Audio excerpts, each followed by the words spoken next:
The rabbis were in Medina, and the Quraysh sent a delegation to find out from them, how can we tell whether this man, Nabi Muhammad ﷺ, is indeed a prophet? The rabbis had asked him 3 questions, which only a prophet can answer.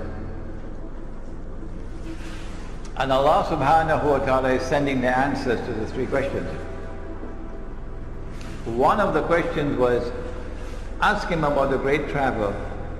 Ask him about the great traveler who traveled to the 2 ends of the world.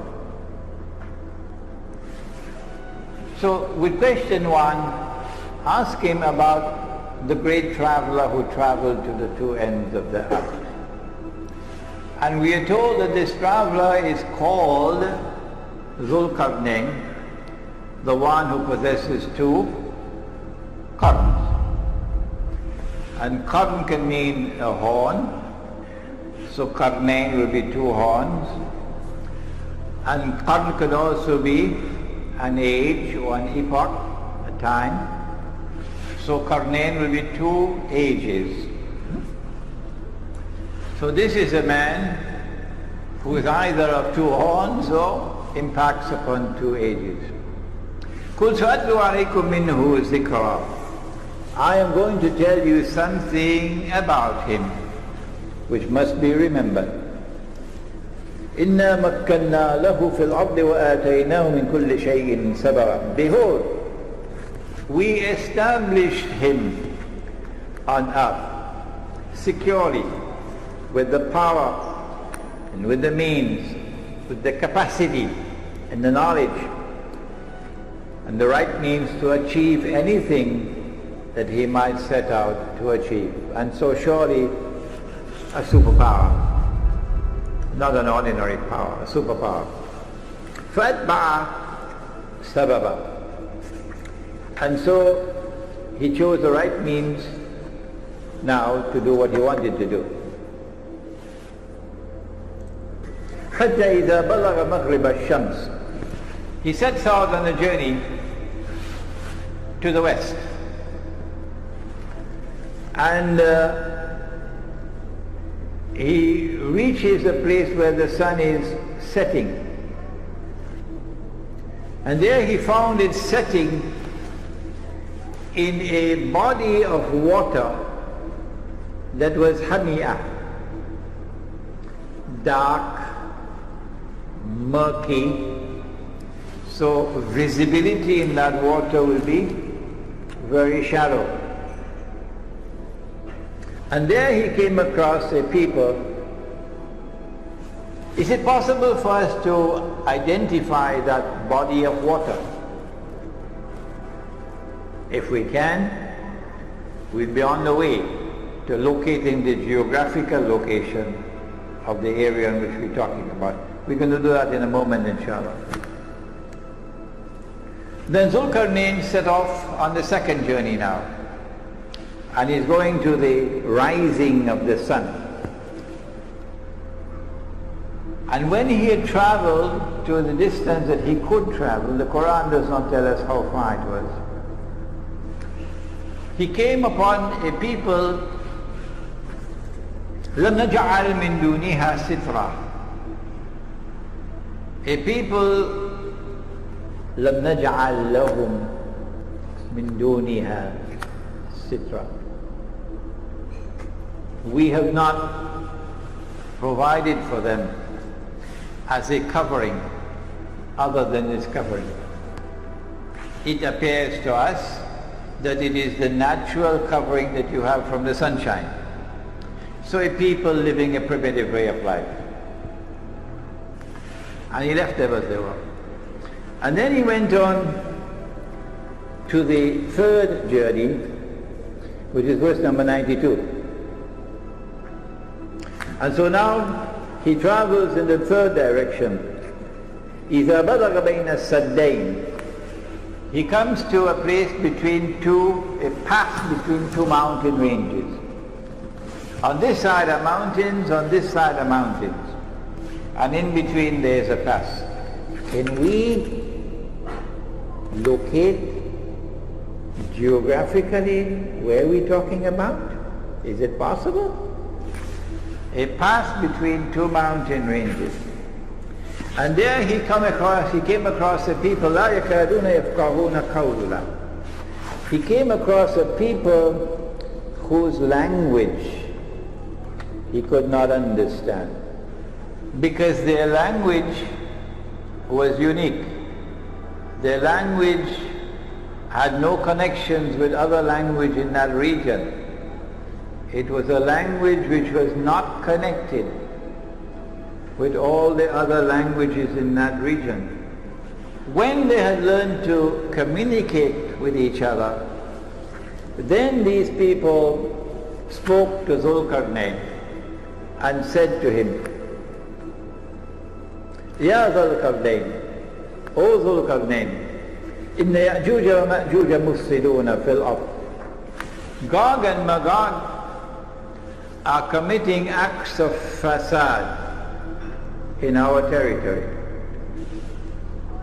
So Gog and Magog have PhDs in fasad. O Zulkarnain, can you help us? You have the power. Can you build a barrier to protect us from these people?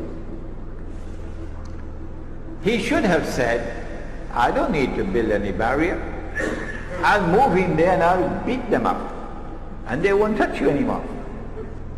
So I don't need to build any barrier. I'll go and teach them a lesson they'll never forget. But no, he didn't say that. They said, we're prepared to pay you. He said, I don't need your money. What Allah has given to me is more valuable. So he agreed to build a barrier. What I need from you is your labor. Help me with your manpower. And I'm going to build a barrier between you. Now number 96, verse number 96. Bring me blocks of iron. And so that has to be a geographical location where there's iron ore. It has to be a geographical location where there are mountain ranges and a pass between the mountain ranges. It has to be a geographical location where on the left you have a body of water which is so dark and murky that visibility is very shallow. Okay? And it has to be an area where there are large deposits of iron ore. Bring me blocks of iron. And after he had covered the pass with blocks of iron, he said, build a furnace, blow with your bellows, and now bring me molten copper. So he poured the molten copper, and the engineers, we have an engineer here, tells me that this is to prevent rust. And after he had built the barrier and covered it, the Quran speaks, it changes from the word saddain to use another word, sadafain. In verse number 95, Atuni zubar al-hadid hatta iza sawa bayna sadafain. Previously the word used was saddain, but now the word used is sadafain. Saddain is two barriers, two mountain ranges. But sadafain is something else. It is like the two sides of a shell. We're going to have some pictures of this now. The two sides of a shell. You've been to the seashore. When you open a shell like this, it will be joined at the bottom, but open at the top. That's the shape of the path between the mountains. Join at the bottom, open at the top. So when he had blocked off this space, this sadafain, now the molten copper is put on it, and then Gog and Magog could neither scale the barrier nor could they penetrate it, so they're now trapped behind the barrier. And so Zulkarnain now says, هَذَا رَحْمَةُ مِنْ رَبِّي. This barrier is constructed in consequence of Allah's kindness and grace. فَإِذَا جَاءَ وَعْدُ رَبِّي. But when that time comes of which my word has warned, إِذَا فُتِحَتْ They will not return to reclaim the town as their own until إِذَا فُتِحَتْ, until Gog and Magog are released. When that time comes for Gog and Magog to be released, so that Banu Israel are to be brought back to the Holy Land, جِئْنَا بِكُمْ لَفِيفًا, brought back as a motley crowd. At that time, جَعَلَهُ دَكَّا, Allah is going to bring down this barrier and it become dust. Now let's turn to the pictures and see whether we can locate. This is the Caucasus Mountains here, the white being the snow. And on the left side there is a body of water which is so dark and so murky, with so much algae in it, that it has been given a name. And that name has been there with it for many, many, many years. Even the time of Ibn Kathir. It's called the Black Sea. It's called the Black Sea. Why? Because it is so dark. If you go to the Mediterranean Sea and you're on a ship, you could see several meters underneath the water. But if you go to the Black Sea, you'd hardly be able to see more than 1 meter underneath the water. On this side of the Black Sea is the Caspian Sea. And in between the Caspian and the Black Sea is this body of land. So we say that Zulkarnain is traveling in that direction to the west, and then in this direction to the east. The Caucasus Mountains are an unbroken range of mountains from that end to this end.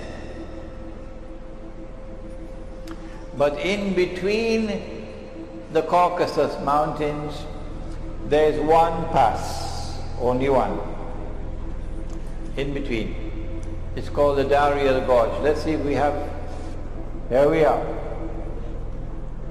There is the gorge, and there's one side, and there's the other side. And it's like an open shell. See, the Quran is describing this Sadafain. So we have, I believe, established for you the geographical location of Gog and Magog. The people who are located behind the barrier. Behind the barrier, on that side of the Caucasus, were the Khazar.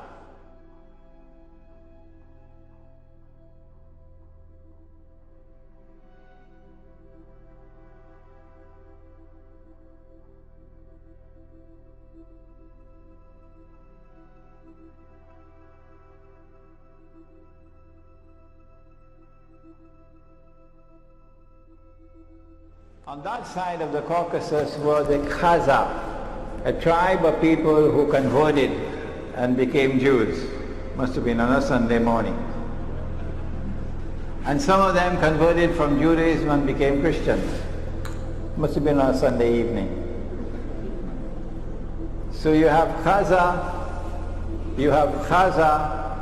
who are Jews, and you have Khazar who are Christians. But they did not become Jews because of religious conviction. They became Jews as a matter of political convenience. So they don't particularly care for Torah and for the laws of diet and so on. So these are people who are Jews as a nation, but not as a religion. A nation, not a religion. These are the people who today control power in the world. Who are Gog and Magog? They are human beings. They are not some strange creature living in the interior of the earth. That's Disneyland thinking. They're human beings. The barrier built by Zulkarnain was destroyed by Allah in the lifetime of Nabi Muhammad alayhi salatu wasalam. And if you don't want to believe this that I have said, fine, you can accept that the barrier is still there. We don't have to be divided and be fighting with each other over it. No. I say the barrier is gone, it's destroyed. You say the barrier is still there. So why do we have to be fighting and dividing ourselves with each other over this? All I'm saying is, if the barrier is still standing, why aren't you searching for it? I think there's a question of credentials here. If a barrier built by Zulkarnain mentioned in the Quran, a geographical reality mentioned in the Quran, is still standing on the face of the earth, not buried beneath the surface of the earth, what kind of Disneyland thinking is that? If it is there standing on the face of the earth, why are you not searching for it? Why has no human being seen and recognized that barrier in 1400 years and more since the Quran was revealed? Why? My answer is because it's already been destroyed. But you don't accept that answer. You say Imran Husein is misguided. Don't listen to Imran Husein. Fine. That's shameful. Scholars don't behave like that. If Gog and Magog have been released, then we can understand the fasad in the world today. Universal fasad. Inna yakjuj wa makjuj mufsiduna fil ard. If they are released in the world, they are the agents of fasad. They are the ones who have brought the Jews back to the Holy Land to reclaim it as their own. Then it's very easy for us to recognize who they are. To Gog and Magog, Yakjuj and Makjuj, which are major signs of Akhirul Zaman. And yet, our critics are emphatic that no, the Dajjal has not been released. Gog and Magog have not been released. If we can't find a barrier built by Zulkarnain, which is made of iron and steel, it's probably somewhere down a few miles underneath the earth. Is that scholarship? We do not want to disrespect our critics. But we say, if you are not prepared to accept that Dajjal is the mastermind of the modern age, and that Gog and Magog are the means through which Dajjal pursues his mission on the earth, then we're very sorry, we're moving on. We can't wait on you. Nabi Muhammad alayhi salatu wasalam was asleep at the home of his wife Zainab radiallahu ta'ala anha. And he woke up from his sleep, and the hadith is located in Sahih Bukhari in several different versions from several different sources, companions. So we say it is mutawatir. He woke up from his sleep. What he had seen in his sleep, also a vision like Ibrahim alayhi salam, was so terrible, that his face was red, flushed red. It has to be something terrible for the Prophet of Allah to wake up with his face all red, flushed red. What did he see? He woke up and he spoke these memorable lines. He said, وَيْلٌ لِلْعَرَبِ مِنْ شَرٍ قَدْ اقْتَرَبَ. Woe unto the Arabs because of an evil, an evil. It can't be an ordinary evil for his face to be so flush red. It has to be a very great evil, which is now close. And then he raised his hands like this and he said, today. Today means this day or 1,000 years from now. Where has reason fled? He said, today. A hole has been made in the radam. He didn't use the word sad, he used the word radam. Surah Al-Kahf has both the words. When they ask Zulkarnain to build it, they use the word sad. When he built it, he used the word radam. And the hadith says the radam of Zulkarnain, of yakjuj and makjuj. Today a hole has been made, indicating that the great evil which is going to devastate the Arabs has not as yet occurred. It is an end time event because the words Gog and Magog are there. What is this great catastrophe that is coming on the Arabs? What is this great destruction that is coming on the Arabs which has not as yet come? Where is Islamic scholarship today? Why are you not asking these questions? And I'm not asking the Malay ulama. I'm not asking the Indonesian ulama. I'm asking the Arab ulama. She asked, who? Zainab radiallahu ta'ala anha. Anuhlika, will we be destroyed? Anuhlika, halaka, to destroy. Will we be destroyed? This is the word she asked. Will we, the Arabs, be destroyed when there are righteous people amongst us? The hadith is in Sahih Bukhari. He said, Na'am, yes.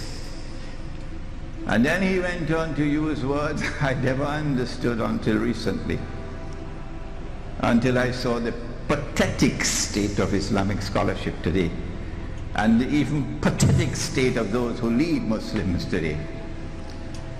He said, إِذَا كَثُرَ الْخَبَثِ, when the scum prevails, then it will come. And today, the scum prevails. They have eyes and yet they cannot see. They have ears and yet they cannot hear. They have hearts and yet they do not understand. أُولَٰئِكَ كَالْأَنْعَامِ بَلْ هُمْ أَضَلُّ بَلْ هُمْ أَضَلُّ. They're worse than cattle. They're the scum.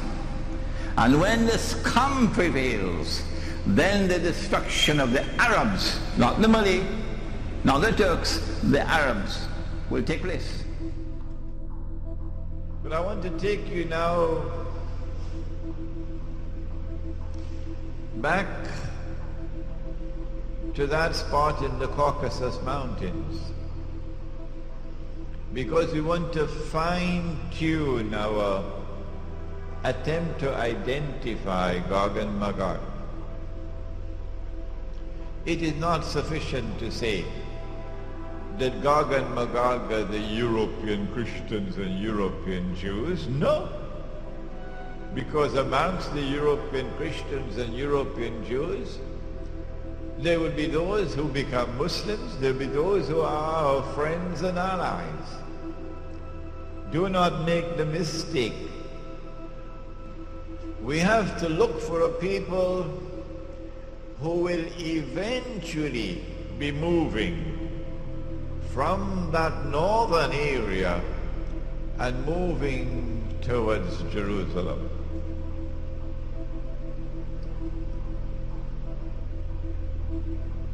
Shortly after the death of the Prophet sallallahu alaihi wasallam, something very mysterious happened in that part of the world that historians have chosen to bury.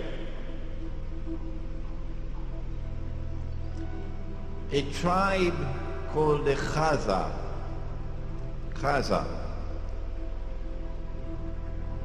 chose to embrace Judaism. And so the world witnessed for the first time the very strange phenomenon of a non-Semitic people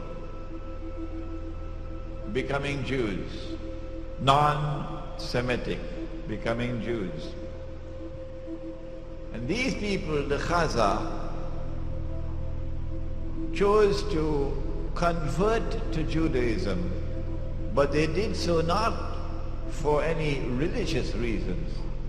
They were not so much interested in the kitab and to follow the law. They embraced Judaism for purposes of political expediency. They were sandwiched between Islam and Christianity, Byzantine Christianity, and they chose Judaism. These European Jews who have no racial, biological connection with the Banu Israel multiplied. وَهُمْ مِنْ كُلِّ حَدَبٍ يَنْسِلُونَ. Nasl, they multiplied and breeded to such an extent that today 9 in every 10 Jews in the world, 90% or more, are European Jews. They outnumber the Semitic Jews by 9 to 1 or 10 to 1. These European Jews, if you look at the list of names of Nobel Prizes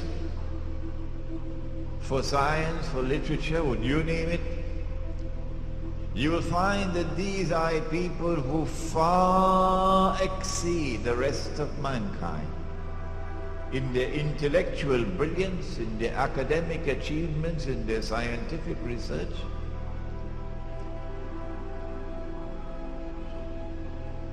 They are a people different from the rest of mankind.